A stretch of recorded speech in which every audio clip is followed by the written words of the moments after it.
This evening, KXAN investigators dig deeper into the mystery surrounding the murder of Samantha Dean. In February, police found the mother-to-be shot to death, and soon her secret relationship with former APD officer VonTrey Clark surfaced.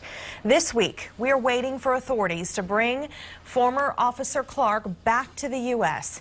He suddenly left the country for Indonesia as the case began to focus on the friendship he had with this man, Kevin Watson, who court records say helped carry out the killing. Tonight, Watson's mother speaks exclusively to KXAN investigator Robert Maxwell about the brotherhood between her son and Clark. This mother's first thought goes to another parent, one grieving an unspeakable loss. All I can think about is Samantha's mom and her family, and they're having to deal with something this heinous. Nobody deserves that. Nobody. From her home in Houston, Denise Hill tells KXAN she first heard rumblings last spring. Her son, Kevin Leo Watson, she calls him by his middle name, Leo, might somehow have been involved in Samantha Dean's murder.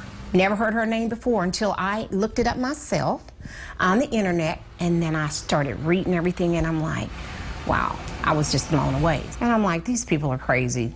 They're going to let the real killer get away because they're totally going in the wrong direction. Court records show the same day someone killed Dean in Bastrop. Surveillance video caught Watson at this Walmart in southwest Houston buying a Verizon cell phone. Investigators allege that evening Dean had been communicating with the person using that same phone, and a location signal from that same phone would register in the area of the crime scene that night. Records detail a secret relationship between Dean and Leo Watson's longtime best friend, VonTrey Clark.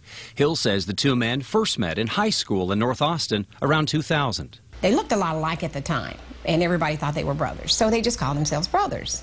You know, Trey ate a lot of meals at our house. Hill says when Clark graduated Austin's police academy, her pride rose to a new level for a young man she saw as a second son. It's like, I got a police officer for a son, you know, so I was very, very proud. But could that young man also have played a role in this crime? Court records show Clark thought Dean's unborn baby was his, and he feared his girlfriend would find out. Then suddenly, he left the U.S. for Indonesia last month. That's a long way to run.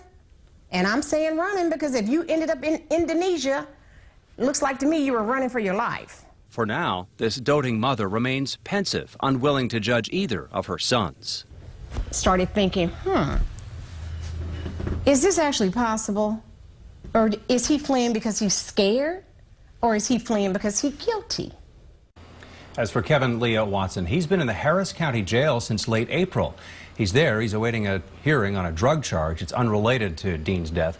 We checked, by the way, and it's not the first time he's been in trouble with the law. Since 2004, Robert and Shannon, Watson's pleaded guilty to several drug and weapons charges and has spent some time on probation. And still, his mother tells you he never could have been persuaded to help kill somebody. No, and she'll speak about that in some compelling detail tonight on KXA News at 10. You won't